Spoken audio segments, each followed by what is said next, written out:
Hey, America! Check out 16W with Norman. All the self-deprecation and stupidity you can handle, available wherever you download and listen. Rate, share, and review. I'm Chris Cody.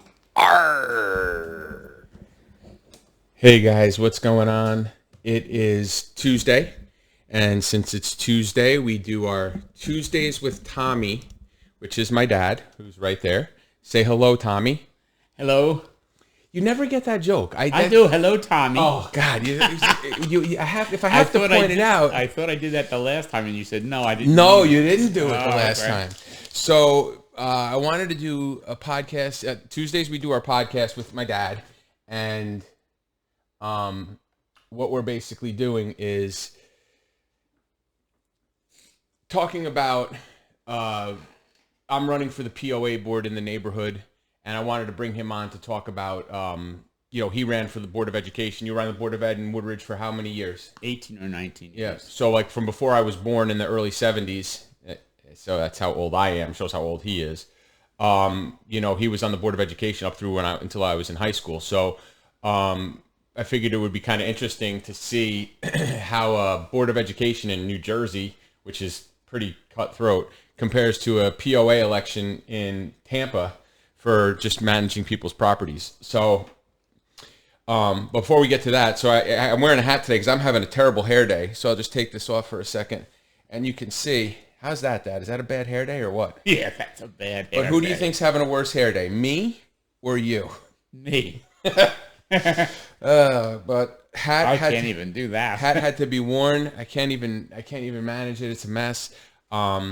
So essentially, why don't you tell me a little bit about the very first Board of Ed election you ran for? You were like a write-in candidate, right? Like you weren't even on the ballot. Yeah. Let me back up to that. I knew there were Board of Educations in towns. I didn't know what the extent of them were, and I paid no attention to it. I knew there was a Board of Education because when I was in high school, they talked about the Board of Education refusing and denying and all that sort of stuff that kids don't like to hear. And one day, I guess I was out of school for about 5 years. Okay. Well, let me just backtrack. I had run for the Board of Education, but unfortunately, the man who backed me was a man with a grudge, and I won't mention his name. And So you think that his grudge prevented? He had so many axes to grind with people. he lost the election. Okay, so there's a similar thing in our neighborhood with that. So I'll come back to that and kind of show Okay. you the comparison. So anyway, knock on the door one night, and 3 or 4 ladies came in and wanted to talk, and they said they would like me to run for the Board of Education. I said, I have no idea what a Board of Education does. Oh, they went on and on and on. They convinced me, you're going to run as a write-in vote because the election ballots were all set. And unfortunately, when they had candidates night, the 2 candidates that were running unopposed. And on candidates night, they get to ask them questions. And they answered ridiculous answers to the questions that the people in town asked. Like, give one example. One example of a ridiculous question, or a question somebody asked that was legitimate. This is going back to 1971, so Right. we're testing your long-term memory right And here. I don't remember exactly word for word, but somebody asked the question of one of the candidates, had he ever been to a school board, or not a school board, a school meeting where the kids were involved and they were discussing things. And he says, no, you've seen one, you've seen them all, which is a World War II expression. He said, actual words were, you've seen one Jap, you've seen them all. Because that expression was used during World War II. Well, you can't get away with that now. No, Like, you couldn't. Okay, He so would have been out of town. right, he would have been run. But at that point in Woodbridge, there wasn't a No, lot there of was no minority. such It was thing. mostly Italians and Irish Right, and we German. did have a Japanese family. In 1971? Yeah, I dated her. Okay. Oh. Her name was... Well, that's going back further than 71. Now you're talking about like the 60s. Oh, yeah. It was the late 60s. Right. There were 2 sisters. And So friend and I dated them. So back up. I want to ask you, what is scene one, scene them all? Scene one, Jap, scene them all. How does that become a saying? Derogatory expression that meant they all look alike to you, and so if they're in this country, you don't know whether they're good or bad. I just don't get how that compares to being at a board of ed meeting. Okay, so that's all right. That is a ridiculous answer. Ridiculous, racist answer in 1971 in northern New Jersey. Okay, I can. So he got booed, and I had these ladies at my house asking me if I would run, and they said, "You're not going to be on the ballot. You're going to be a write-in." And we've asked one of your friends to run as a co-candidate with you. There are 2 seats open, and we would like to have 2 of you. And that person was Arthur Loveridge. You do remember him. I do remember him. And Arthur worked for a bank. He was a purchasing agent for a large bank. Did you guys get on in the same year together? Yeah. Oh, I thought he had been on. No, there had never been a write-in candidate in the town we lived in. Okay, so let's just paint a little bit of a picture, because a lot of people don't realize. The thing about northern New Jersey is the towns are very small. You know, our town was 1 square mile. The town next to us was a little over a mile. It was kind of that. It wasn't segregated, but our town was mostly Italian. Town next door was mostly German. One town next door was mostly Polish. So people migrated to these small little sections, and they weren't big sections, right? So, but they were densely populated. I mean, Bergen County at one point was like the most densely populated per square foot in the United States, in the country, because you had all sorts of stuff going on. I don't know how that worked out, just because of Manhattan being people packed on top of each other. But there are 800 plus at that time school districts in Bergen County. In New Jersey. I'm sorry. I was going to say, Bergen County is 800 towns, and Bergen County is not. In New Jersey. And everyone had their own board of education, which was kind of foolish. We had a board, and Carlstedt was right there, and they had a board, and Hasbrook Heights had a board. We were all together, and we... Well, you're talking about what makes New Jersey expensive, okay? Yeah. So every town has its own hierarchy. There's a police station, there's a fire, every volunteer, $1 million fire trucks. Is duplicate, triplicate, quadruple. Over a couple towns. Where when I lived in Georgia, everything was county-driven. And the taxes, like our house in Woodbridge, Courtney and mine's house in Woodbridge, the taxes were like $10,000 when we sold it, and our house in Georgia was like $2,000, and it was 3 times the size of the house. So like, the services didn't have to be paid for, and not on the global level. Like I paid into a school budget in Georgia, but not like Woodbridge. Not like when you have to do a K through 12 for the whole town. This is K through 12 for the whole county in Georgia. And originally the plan was to merge with East Rutherford, who had just put in a Beckton regional school called Beckton, and they said, well, why don't we just merge with them, and then we'd get K through 12. Right. And, all the know-it-alls of certain towns, no, that's not a good idea. We need our own. We must have our own autonomy. So it got to be the election. Anyway, the election was held. I received the largest number of votes ever. What do you call it when they have votes?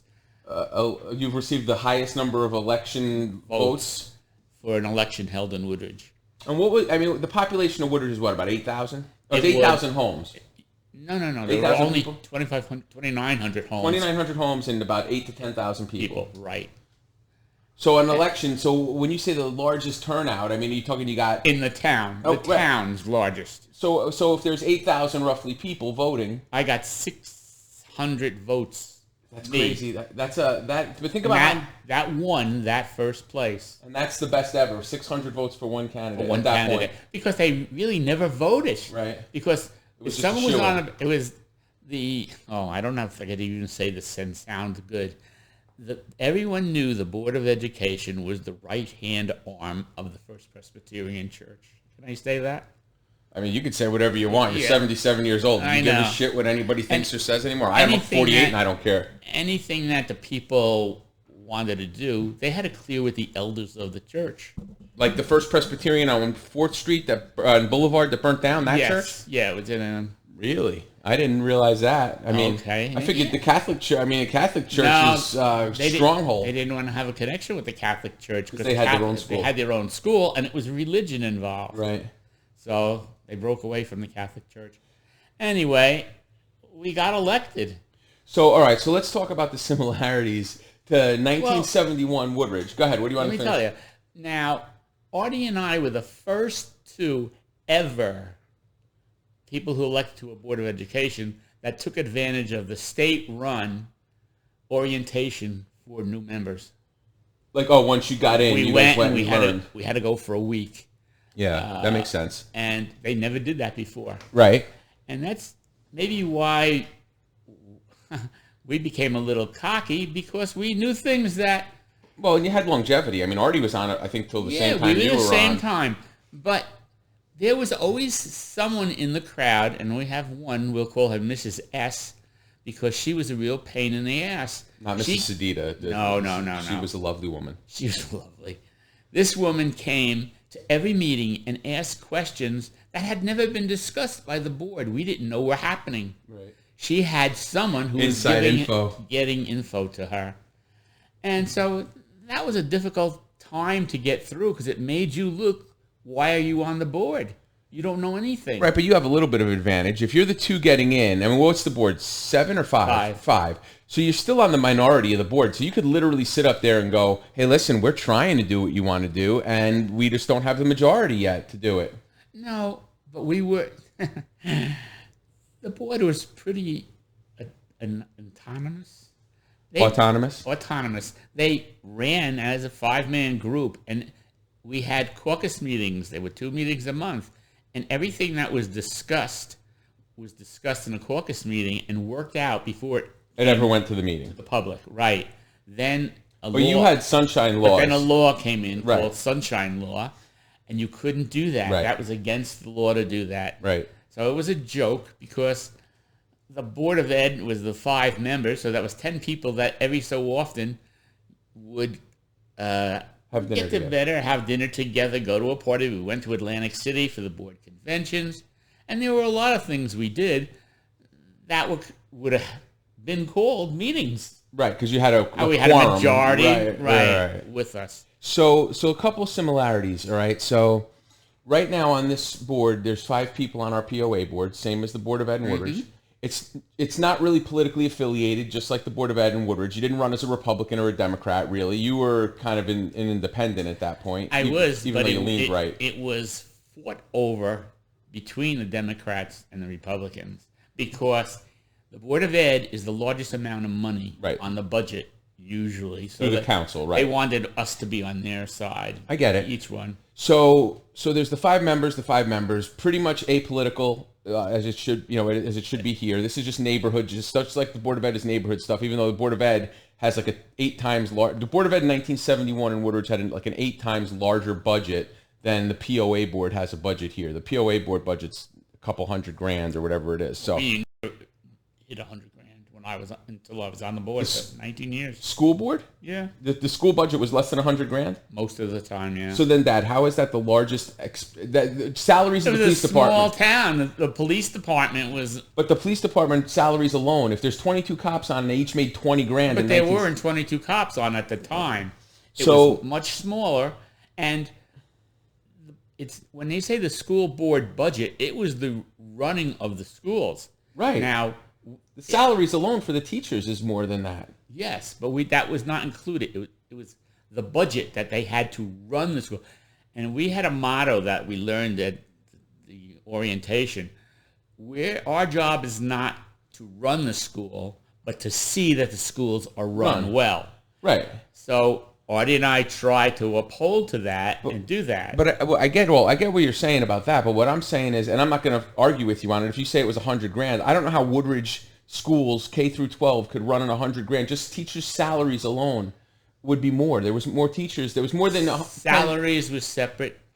So what is the $100,000? The grounds crew, the custodial staff, incidentals for the school, paper. Yeah, paper, pencils. Computer programs, putting in computers or science labs, that had to be more than $100,000. At the time, right?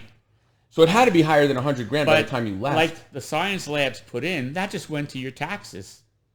But that's part of the school budget. The school budget, the Board of Ed had to pass that. The council doesn't pass whether or not the school Yes, the council did at that time pass that stuff. if you wanted to put in a new program, you had to get it approved because the funds would come out of the taxpayer's pocket. Yeah, see, I don't get that. I don't, you know, Yeah, we I don't didn't see either. how that, if the budget of the town is more than $100,000, the council has more than $100,000 budget. So how, I mean, Yeah, Michael, I can't remember. you can't remember it back that far. Exactly what it was. But I know it never went up a lot. It went up 2 and 3% because that was law at that time. Right. So back to where it kind of correlates with what's going on here. So we have 5 people on the board. We have another team of 5 people running, and then we have a couple of independent candidates, which I'm one of those independent candidates. Okay. So I'm not running on a slate, similar to the way, I mean, you had Artie, but it was It wasn't wasn't a Sam. slate. We were Right. both individuals. So, and we have a group of people that they just butt heads in the neighborhood. The people on the board are doing things that, according to this other group, aren't on the up and up, and they kind of clash with one another. And the approach that I've taken, and I want to get your opinion on this, is it's more important to ask the neighbors things that they would be interested in that the POA controls, rather than go into it and say, I'm going to do this, and this, when I don't know what some of the issues underneath are. In my opinion, I never said at any meeting ever, I want to change something. Because you can't say that on a board of education, and I'm sure you can't say that on a POA. When you're running, you can. We'll try to make these changes Right. if I get elected. That's my approach. That's what you got to take. And, you don't win them all. Oh, yeah, listen, if I win, that's great. I'll do my part. This is my civic duty now that we live here. But if I don't win, listen, if it gets people trying to, my biggest thing is just people being civil with one another. And I know that's the angst with some people is unavoidable. But I think the only way we can, like you told me this when I was a little kid. 2 things you told me politics-wise. Well, you told me 3. Never discuss politics and religion at work, which I held my entire career. I never did it and Right. got out of that. I forgot the other 2. Who's the one that can't remember stuff? You or me? But yeah, I'll have to come back to that if I remember it later. Or I could edit it out during a commercial break if we had a commercial break. But the board here, if people can kind of come to a higher ground and just say, hey, look, we're neighbors. We all live in the same neighborhood. I don't believe one side is nefarious completely than the other side is. I just think it's people that aren't in office that have stumbled across things And they they're think they know how it's run. right. So that's why I don't come at the board, the existing board. I'd like to work with the existing board or the people from the other slate that get in. Right. But as neighbors, not as Right. your side sucks. I'm going to sit over here on one side and sling an arrow. Like you got to see. I mean, I know you don't do the social media thing, but there is message boards and groups on Facebook and all sorts of stuff where people are just. Some of it's constructive, but it's a lot of people on social media just taking their shots at the other side, and they're doing it from their computer. So there's no conversation to look somebody in the eye and say, hey, listen, I don't believe this. I don't believe you would do something like this. We don't have that. Yeah, well, we had several things that caused problems. And, populations and citizens of a town that has a school board all think they know a lot. But when you get down to the real questions, most of them don't. No, Yeah. Listen, what makes the public is that they're generally They come and sit at a uninformed, meeting right, and to they have find the out. right at the last part of a meeting to ask a question that they want to ask. You don't have to answer if you don't want to. But okay, let me ask you this: did they have to provide the questions 48 No. hours ahead of time No. so you guys could No, study it? no. You could just not answer they though. just came off the floor and you would say, I don't think that's an appropriate question to ask at this meeting. Why don't you come to a caucus and we'll discuss it? Right. Because we wanted a little advance notice so that we could answer it with some sense. Right. Some thought out. Right. thing. So that's what's here too. I forget the lineage of how it works, the timeline, but like meetings are announced. You have to give a question 48 hours ahead of time so that the board has a chance to digest it, so that they can come with an answer. And the hard part too is, this would be difficult for you back then too. Technology wasn't there. None of this technology was No, there. none of it. But people have Zoom meetings now. You know what a Zoom meeting is? No, I have no idea. Okay, so a Zoom meeting is you get on your phone and you have an app. It's called Zoom, and it's basically like a conference call, but everybody could see each other on the phone. Yeah, that's good. So you could do that. So that's what a lot of the meetings here are like now. One of the negative sides is the people running the meeting control the meeting, how the flow of it, right? So when they go to question and answer stuff, and again, this is what the opposition group is saying. I don't know this to be true because, to be quite honest, those Zoom calls for me, I lose. I can't stay. I'd rather attend the meeting in person. Right. So I'll have to figure out how to make that work if I get on the board. But the reality is, if I'm controlling the show, like I could mute your microphone right now. Sure. People on the Zoom call that are controlling the Zoom. See my mouth moving. Could control the Zoom call. So say you're on the board and I come to you with a out of pocket question, you can basically just hit the mute button and shut me down before I get it out. Yeah, but back then we didn't have any of this. No, I know. It's different. It was much different, and things you said, sometimes somebody muttered something under their breath about a ridiculous question that was asked, and that became part of the minutes of the meeting. Yeah, right. Inaudible Yeah. moan about this person being an idiot. Right.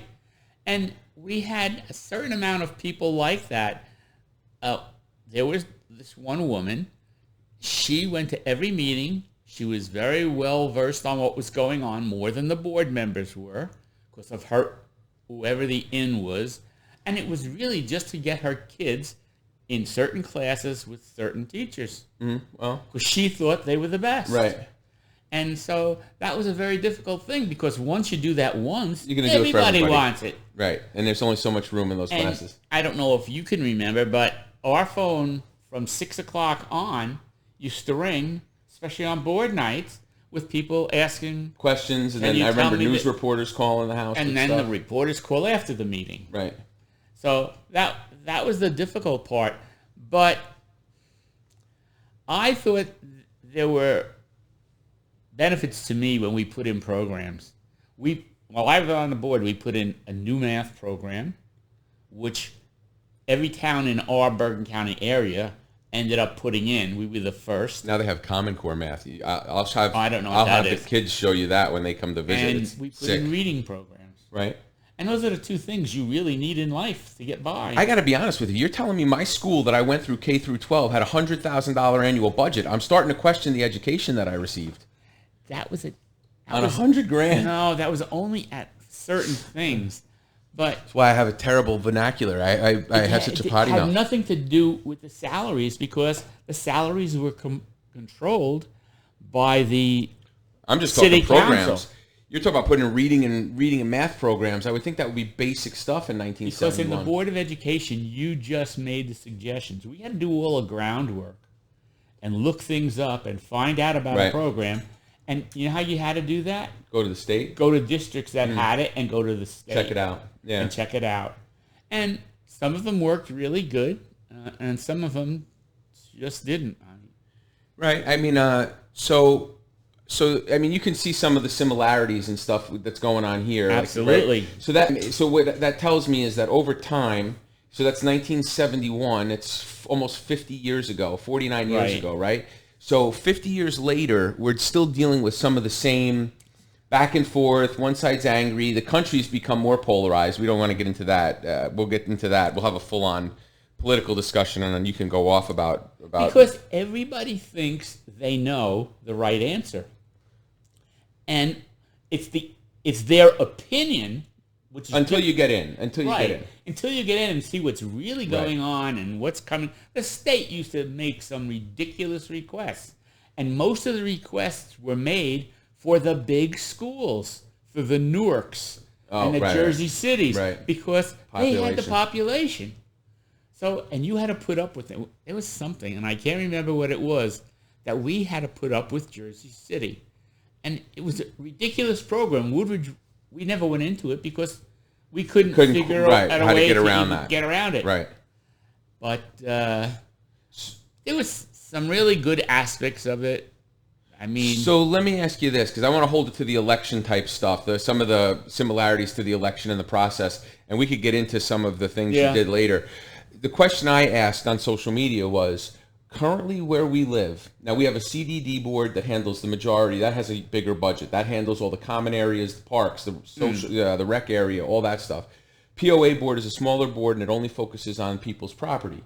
So the question I have, they have this, the debate that's going on, and the question I asked, and you're a resident here, so I'll ask you your opinion, is, so we have what's called like a licensed certified management company that we used to have when we first moved in 2019. We had a full-time guy who was on site, was here looking through the neighborhood all week long and checking things out and writing up violations of people that had basketball courts or too many cars in their driveway or whatever, their shrubs weren't right, whatever beautification stuff to maintain the property value. One of the things that's going on now is they did away with the full-time person on site, the current board, and they have a person that comes 1 or 2 days a week And works. So my question to you is this, keeping that in mind, our current POA out of pocket annually right now is under $180 a year. That's not bad, right? No. So let me ask you this. Is that directly applied to your taxes? No, it's different things. Oh, okay. That's a bill we get from the neighborhood. Part of our taxes and the CDDs all in the taxes, which is a much larger number. So my question to you is this. As a resident who wants to keep your property value high and have somebody monitoring what's going on in the neighborhood, if I said to you, instead of paying $179, you had to pay $225 a year, and you could have a full-time person on site, and as a POA member, it's my job to make sure they're working, make sure they're out looking the neighborhood, make sure they're out checking for things. Would you rather pay the extra money to have somebody on site? Me personally, I would. Right. And I'll tell you how that played out in Woodbridge. We hired a full-time superintendent, which was Bill. Right. Palea. Because he was far more educated on school policy and they have that. They have a right. The board has an attorney that is present. We had an attorney, Mark Janesco. We had everything, but it's the people who were in the community. Now, we used to blame it on the senior citizens. That didn't come out? Or that would knock the school stuff? Would knock the schools because they didn't have the money to pay the additional school board tax, because that was the highest tax. Right, we covered that. Yeah. So, you always blame the old people, but when you really got in trouble and you needed support, the old people came out because they really want to see. They know that if you have a good school, you have good property value. That's the thing, right. So, all right. So I think we've talked about 30 minutes about the election type stuff and what's going on. Actually, I think it's longer than that. So let's talk about things that are going on here. So let me ask you this: we've already tested your long-term memory today. Okay. What did you have for breakfast this morning? Yeah, I did. You had breakfast and you had lunch. So what do you think the next question is going to be? Dinner. No. Oh. We haven't done that yet. I had breakfast this morning. I know I did. And, I tried to explain to Frida today. I said, it's not that my memory goes. I don't care on certain things. Food? You don't care on food? No. What I ate. That's the main thing. I'm asking you. I don't know if you ate. I didn't watch you eat. Okay, so let's do this. What did you have for dinner last night? What happened at dinner last night while I was at the airport? I don't know. I remember you went to the airport because you told me you were going. I told you I was leaving. I was leaving the dogs out. Right. Oh, and I made my own dinner last night. And what happened with your dinner last night? I put it in the microwave too long. And what happened when we came home? The house is full of smoke. House is full of smoke. Well, I thought I got rid of the smoke. But still, you could smell it. Yeah. So my point, and then you didn't end up eating. You came and ate the Chick-fil-A sandwich that I brought. Well, that was good because what I made burnt. So why wouldn't you just make something different? This is my concern. So you burnt the crap out of these things. I saw them in the garbage. You threw them out. They were like hockey pucks, charcoal, black. Right. So why wouldn't you make something different? I didn't. I figured I didn't want to go through another fuss. All right, let me ask you one other question. And I'm not trying to trick you. I'm just asking you questions. So, do you know what medications you take? You just know the number that you take. I know the number, and I did that purposely because I know I could never remember the names. But the number changes regularly. So when we go to the doctor, they take you off certain heart stuff and put you on different stuff. We don't have to do the Coumadin anymore. And I used to do that. As soon as I came home from a doctor, if there was any change, I used to get my list. Yeah, and change everything was written, and I would just change them. But you don't know anymore. You don't know what medicine. No, I don't follow it because Mommy did it for such a long time. And then Courtney does it now. And now Courtney does it. So the last thing I wanted to tell you is I talked to Scott yesterday. Now, listen, and we were just talking about a little bit of stuff. So do you know what a shout out is? Do you know what a shout out is on the radio? No. So a shout out would be like, "Hey Scott, it's 90 degrees today in Florida, and you're up there in shitty New Jersey. Quit being a pussy and come visit." Why do you have to have that? It's like a phone call. Yeah, I mean, if he watches the podcast and he sees you on the podcast, what would you say? Like, if you know he's watching and you could say... Well, I guess because I'm not familiar, I got into computers at an age where it was different. So we're not talking about the computer. This is like a radio show, but it's being televised. Okay. So you could look into that camera, and if Scott is watching, you could say, "Hey, Scott, haven't seen you in a while," or that's a shout out. Come and visit. Okay, no, I didn't know that. So, okay, I'm going to say, well, I'll cut all this in post-editing. I'll take all this conversation out. I'm not going to because I don't know how to do that. So if I throw it to you again and say, "Hey, you want to give a shout out to Scott?" I'll go, "Hey, Scott, what's happening in New Jersey?" There you go. Perfect. That was a perfect shout out. Guys, thank you for listening. Thank you for letting my dad entertain you. He can be quite humorous. So we are going to sign off right now. I'm going to go to the board here and start to sign off. So you don't talk through it. I'm just going to say goodbye to everybody. All right. Say goodbye. Say goodbye, Tommy. Goodbye, Tommy.